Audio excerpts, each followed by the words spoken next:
था, नंबर 1 पत्नी से प्रेम। आज कुछ नए श्रोता हैं, मैंने एक दिन बोला है, आप ब्रह्मचारी हैं तो विद्या से प्रेम करो, आप गृहस्थी हैं तो परिवार से प्रेम करो, आप वानप्रस्थी हो गए, 60 के ऊपर निकल गए तो अब परमार्थ से प्रेम करो, और आप सन्यासी हैं तो आप त्याग से प्रेम करो। चारों वर्णों के लिए 4 चीजें। आप गृहस्थी हैं, पति पत्नी में भारी प्रेम होना चाहिए। मैं श्लोक बोल के बात कर रहा हूं। भार्या रति सुचिर भृत्या, कहा गया है पत्नी से प्रेम कीजिए, पवित्र जीवन रखिए, भृत्यों का भरण पोषण कीजिए। जो आपके यहाँ काम धाम कर रहे हैं, नौकर चाकर लोग हैं, आपकी सेवा वगैरह में लगे हुए हैं, उनका ध्यान रखिए। आप रईस लोग हैं, ड्राइवर गाड़ी लेके गया है, आप तो होटल वोटल पर बैठ के खा लिए, लेकिन ड्राइवर का ध्यान नहीं रहता। जो रात भर ट्रैवलिंग करता है, आपको लेके जाता है। ये ग्रंथ कहता है, बड़ा अद्भुत ग्रंथ है, जो अपने भक्तों का ध्यान रखता है, उसके जीवन में कभी किसी भी प्रकार की कमी नहीं आ सकती। आप फैक्ट्री चलाते हैं, बहुत बढ़कर आपके यहाँ काम करते हैं, आप मिठासता से मुस्कुरा करके उनसे आप बोल लेंगे, वो आपकी कंपनी में ही बूढ़ा हो जाएगा, आपको छोड़ करके नहीं जाएगा, रो पड़ेगा हमारा मालिक बहुत अच्छा है। उनका ध्यान रखिए। कभी ये लोग आपके घर आ जाते हैं तो उस समय उनका नौकर मत मानिए, उसको आगंतुक, उसको अतिथि मानिए, उसको इतना रेस्पेक्ट कीजिए, उसको भोजन कराइए, बैठाइए, उसे कुछ पिलाइए। आपके घर आ गया, उसे भले वो पेमेंट के लिए आया है या कोई और कुछ जानकारी लेने के लिए, जानकारी देने के लिए आया है, ध्यान रखें इस बात का। उस समय आप मालिक और नौकर की बात को छोड़ते हुए उसको एक अतिथि के रूप में देखें, उसे इतना सम्मान आपके द्वारा मिला है, सच मानिए वो जीवन में कभी आपको छोड़ के नहीं जा सकता। तो ये ग्रंथ लिखता है, यदि ऐसा आपने कर लिया तो पंच यज्ञ करने का फल आपको तत्काल प्राप्त होता है। ये बातें सब लोग, कोई नहीं बताएगा आपको ये बातें, मुझे मालूम है ना, मैं देखता रहता हूँ यूट्यूब और चैनलों पर, बड़ाई नहीं कर रहा हूँ। तो ये बातें देखो कितनी बड़ी बात है। जो पत्नी से प्रेम करता है उसे पंच यज्ञ करने का फल मिलता है। अपने घर वालों को बोल देना, जी आइए तो ठीक है, नहीं आए तो फोन करके बोलना कि महाराज ने ऐसा कहा। और यह याज्ञवल्क्य संहिता से मैं आपको निवेदन कर रहा हूँ, ग्रंथ भी मैं आपको बता रहा हूँ। याज्ञवल्क्य संहिता जो 16 संस्कारों से भरी हुई है, उसी संहिता का यह वाक्य है, जो पत्नी से प्रेम करता है उसे पंच यज्ञ करने का फल प्राप्त होता है। पंच यज्ञ कौन कौन से होते हैं? नंबर 1 ब्रह्म यज्ञ, जिसमें ग्रंथों को पढ़ा जाता है।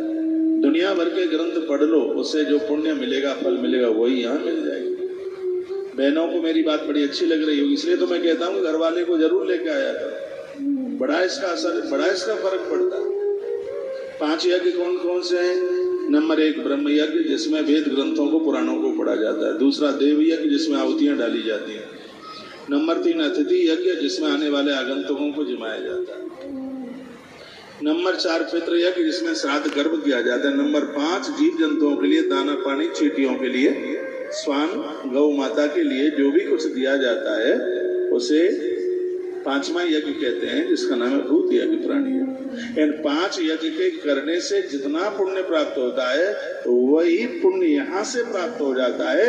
आपके द्वारा पत्नी दुखी न हो तो आप पत्नी से स्नेह करते हैं, पत्नी से प्रेम करते हैं, और यह इतना पुण्य आपको देता है। लिखा है भार्या रति सुचिर भृत्य भर्ता श्राद्ध क्रियारत नमस हरेण मंत्रेण पंच यज्ञस्य पंच यज्ञ के बराबर फल। तो पत्नी से प्रेम नंबर 1 पवित्र जीवन जीना, तन मन धन इन तीनों को पवित्र कीजिए। भृत्यों का भरण पोषण कीजिए, जो आपके आसपास जो लोग रह रहे हैं उनकी चिंता कीजिए, वो भूखे नहीं जाए, आपके यहाँ कभी आते हैं। उनकी सैलरी समय पर दीजिए, क्योंकि वो आपके ऊपर डिपेंड है। उनका परिवार आपसे चल रहा है, बहाना मत बनाइए। लोग मुझे बहुत बुरे लगते हैं, पैसा होने के बाद कहते हैं कल आ जाना। मैं दिवाली को हम आश्रम से कुछ राशन मिठाइयाँ बांटने को जाते हैं झुग्गी झोंपड़ियों में। तो मैं एक झोंपड़ी में घुस गया, तो उसमें बेचारी एक बहन बैठी हुई रो रही थी। मैंने कहा बहन क्या बात है?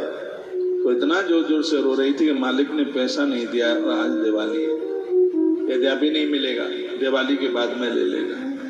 तो ये बद्दुआएं लोगों को समाप्त कर देती हैं। और मुझे तो ये लगता है कि स्वर्ग और नरक सब इस मृत्यु लोग, सब यहाँ इस धरती पर है। बुरे काम का बुरा नतीजा नहीं मानो तो कर दे।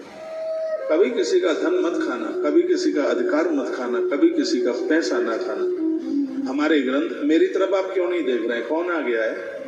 इधर देखिए ना, मैं तो आपके ही लिए बैठा हूं यहाँ। हाँ, मैं आपके ही लिए सबको छोड़ छाड़ के आ जाता हूँ व्यासपीठ की तरफ। मैं चिंता अपनी नहीं करता, मैं चिंता आपकी करता हूँ। मुझे अपनी तो खुद की कोई चिंता ही नहीं है, क्योंकि मैंने पढ़ा है जो दूसरों की चिंता करेगा उसकी चिंता रघुनाथ करेगा, भगवान करेगा। तो आप आनंद में जीवन जिए। आप पत्नी से लड़ा मत करो, वो घर की आन बान और शान है। असली लक्ष्मी तो वही है घर की, जिसने पूरा जीवन खपा दिया है। एक बच्चे को जन्म उसने दिया, इतने कष्ट सहन किए हैं, कोई शब्द नहीं है कि कितना कष्ट उसने सहन किया। वो आपके परिवार के लिए, आपके खानदान के लिए, आपकी कुल के लिए कितना बड़ा उसका समर्पण हुआ है। लोग उसको लाठियां बजाते हैं, लोग उसको गालियां देते हैं। तो हमारे ऋषियों ने इस बात का भारी विरोध किया। खाली मंदिर बनवाने से कल्याण नहीं हो जाएगा। इन बातों को जरूर ध्यान में रखिए। नंबर 1, पत्नी से प्रेम। नंबर 2, पवित्रता। तन भी पवित्र सेवा करने से, मन पवित्र भगवान का नाम लेने से, और धन पवित्र दान करने से। ये 3 तरह की पवित्रता है, इसको बना के रखिए। नंबर 3, भक्तों का भरण पोषण, जो आपके आसपास है, जो आपके काम धाम को देखें, दिन रात आपके लिए लगे। इनकी रोटियां मत गिनिए, इनको कुछ ज्यादा भी दे देते हैं तो कोई दिक्कत की बात नहीं है, वो आपके ही हो, आपके लिए काम कर रहे हैं। उनकी योग्यता के लिए आप कितना दे दें नहीं चुकता हो सकता, वो इतने योग्य हैं। उन्हें थोड़े धन की जरूरत है, आपको एक सहयोगी की जरूरत है। ये 2 चीजों का संगम ही तो आपकी तरक्की कर रहा है। आपको तो पता ही नहीं है कि तुम जहां तक पहुंचे हैं इसमें इतने लोगों का योगदान है। मुझे तो पता है कि मैं आज 26 जुलाई 2025 की व्यासपीठ पर बैठा हूं, तो इसमें कितनों का योगदान। मुझे पता है कि मेरे साथ कितने लोगों ने ईंटें तुलसी वन आश्रम की 3री मंजिल पर चढ़ाई। मुझे पता है कि मेरे साथ कितने लोगों ने नींव खोदी। मुझे मालूम है कि मेरे साथ कितने लोगों ने सरिया ऊपर चढ़ाया। मुझे पता है कि हमारे साथ कितने लोगों ने पापड़ बेले। यहाँ तक का सफर कोई ऐसे ही नहीं हो गया है, इसमें बड़ी मेहनतें हुई हैं। बहुत गारा चूना पानी लगाया है इसमें, तब यहाँ पहुँचे। और मैं उन लोगों को स्मरण में कर ही लेता हूँ। कुछ लोग तो दुनिया छोड़ के ऊपर चले गए, हमारे तिवारी बाबा जैसे। डॉक्टर साहब आप जानते होंगे, तिवारी बाबा, बहुत डीबी शर्मा जी बड़े अच्छे गायक होते थे। अभी तो आने वाले टाइम में उनके नाम से एक संगीत विद्यालय बनना है, संगीत विद्यालय। वह अद्भुत महापुरुष। और भी ऐसे कितने नाम हैं तो इस संस्थान के लिए जिन्होंने बहुत ज्यादा समर्पण भाव से कार्य किया। हर साल बहुत बच्चे यहाँ से अपनी पढ़ाई पूरी करके जाते हैं। बच्चों के सहयोग को कभी भूला नहीं जा सकता। यहाँ कोई भी कार्य हो, हमें बाहर से कार्यकर्ताओं की हो रही है, अच्छे अच्छे पोस्ट पर पहुंचे हैं, अच्छा काम कर रहे हैं। कोई बिजनेस की लाइन में गया है तो अच्छा काम किया है। यहाँ का बच्चा निकलने वाला शराब के ठेके तो नहीं लेगा, मुर्गी फार्म हाउस नहीं बनाएगा। यहाँ का यहाँ संस्कार ही ऐसे दिए गए। तो वो तो यहाँ से पढ़ाई जगत का भला करने के लिए यहाँ से निकले। हमने तो बस यही पूंजी कमाई है। और आज इन सबके द्वारा ही आज ये विश्व जागरण मानव सेवा संघ चैरिटेबल ट्रस्ट, तुलसी गौ सेवा परिवार, मृत्यों का भरण पोषण। और अगली बात है पूर्वजों के लिए श्राद्ध। भले ही आप तर्पण समर्पण करके आ गए हैं, पिंडदान करके आ गए हैं, महर्षि वाल्मीकि कहते हैं कि पूर्वजों का श्राद्ध मत छोड़िए। श्राद्ध पक्ष में पूर्वजों के लिए श्राद्ध कीजिए। ये काम आपने कर लिया तो प्रत्येक दिन आपको पंच महायज्ञ करने का बल प्राप्त होता है। उस घर की दौलत सब तो समाप्त होता, कुछ बचता नहीं है जो नारियों को ताड़ित करते।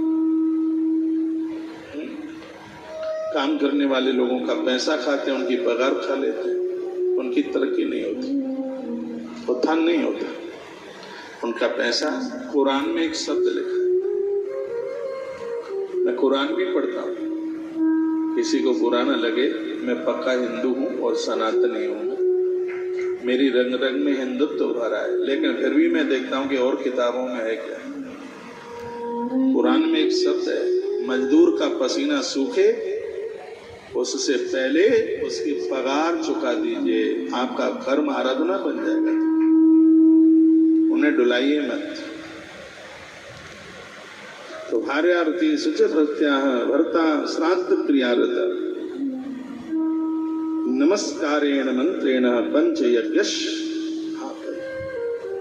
5 यज्ञ करने का फल तत्काल प्राप्त हो जाता है। ऐसा कुछ जीवन जिया जावे तो बहुत आनंद हो जाएगा, आनंद हो जाएगा। एक बार ये करा लगाइए, बोलो भक्तो वत्सल भगवान की जय। कैसे उद्धार हुआ। कल हम राजस्थान में एक